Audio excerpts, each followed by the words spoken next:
जहां एक और इंडिया कोरोना के सेकेंड वेव के खतरे से गुजर रहा है, वहीं इस दुनिया में एक ऐसा देश है जिसने अपने आप को कोरोना फ्री घोषित कर दिया है, वो भी इस सिचुएशन में। अब वहां पर पब्लिकली भी मास्क लगाने तक की जरूरत नहीं है। वो देश है इजराइल। पर सवाल ये उठता है कि ये हुआ कैसे। ये हुआ सामूहिक टीकाकरण प्रोग्राम को सुनियोजित तरीके से चलाने की वजह से। सबसे पहले तो वहां के लोगों ने अपनी सरकार पर वैक्सीनेशन के लिए भरोसा दिखाया और वैक्सीनेशन प्रोग्राम में बढ़ चढ़कर हिस्सा लिया। इसके लिए गवर्नमेंट ने एक ऐप लॉन्च किया जिसके थ्रू इजरायली लोगों ने अपने आप को रजिस्टर किया, फिर निर्धारित समय और स्थान पर पहुंचकर वैक्सीन लगवाई और ग्रीन कार्ड हासिल किया। और गाइज, ये सारा का सारा काम बिना कागजी कार्रवाई के किया गया। गाइज, क्या आपको भी लगता है कि इंडिया में भी इजराइल के जैसे ऐसा कुछ होना चाहिए?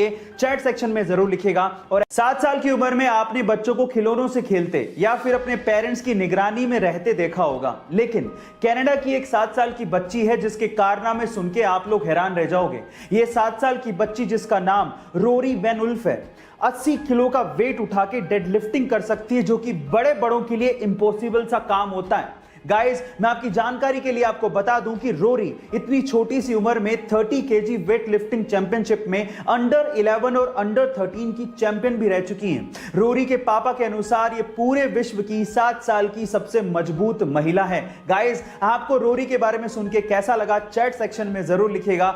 एक बार एक व्यक्ति भगवा चोला पहन के ट्रेन से जा रहा था। उसके सामने 2 अंग्रेज औरतें बैठी थी जो कि उसका भगवा चोला देख के उसका मजाक उड़ा रही थी। अचानक से दोनों अंग्रेज औरतों की नजर उस व्यक्ति के हाथ की घड़ी पे पड़ गई, जो कि थोड़ी महंगी लग रही थी। तो उन अंग्रेज औरतों ने सोचा कि क्यों ना इसे लूट लिया जाए। उन दोनों अंग्रेज औरतों ने इस व्यक्ति से कहा कि तुम हमें ये घड़ी दे दो, अदरवाइज हम लोग पुलिस को बुलाएंगे और ये कहेंगे कि तुम हमसे बदतमीजी कर रहे थे। उस व्यक्ति ने बात सुन के भी अनसुनी कर दी और ऐसे रिएक्ट किया कि उसे जैसे सुनाई नहीं देता। फिर उन दोनों औरतों ने उसे इशारों से समझाया, पर वो तब भी नहीं समझा। फिर उसके बाद उस व्यक्ति ने दोनों अंग्रेज औरतों को इशारों से कहा कि जो भी कहना है वो लिख के दे दो। तो उन दोनों अंग्रेज औरतों ने ये लिख के दिया कि तुम हमें ये घड़ी दे दो, अदरवाइज हम पुलिस को बुलाएंगे और कहेंगे कि तुम हमसे बदतमीजी कर रहे थे। जब लिख के वो पर्ची व्यक्ति को पकड़ाई तो व्यक्ति ने पर्ची पढ़ी और उसके बाद बोला कि अब पुलिस को बुला लो। गाइस, वो व्यक्ति जानते हैं कौन थे? वो व्यक्ति थे स्वामी विवेकानंदा। गाइस, मैं अगर आपसे सवाल पूछूं कि इंडिया का पहला ISO certified private railway station कौन सा है, तो आप लोग क्या जवाब देंगे? Private railway station.